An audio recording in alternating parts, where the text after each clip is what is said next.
শোন না, বল। কালকে না একটা সুন্দর দেখে ছবি তুলেছি, একটা ক্যাপশন লিখে দে না, যাতে আমার ভরে ভরে প্রশংসা থাকবে।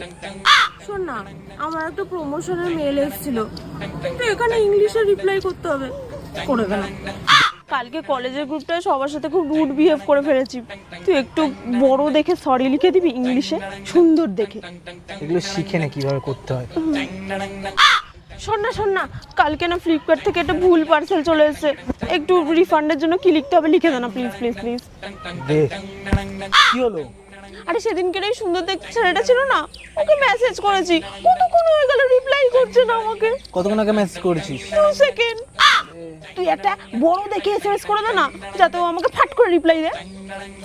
দে। সদ্য নেল এক্সটেনশন করিয়েছি, উনি আবার রিভিউ চাইছে, এমন একটা রিভিউ লিখে দে এত বড় ইংলিশে, যাতে পরের বার ফ্রিতে করায়।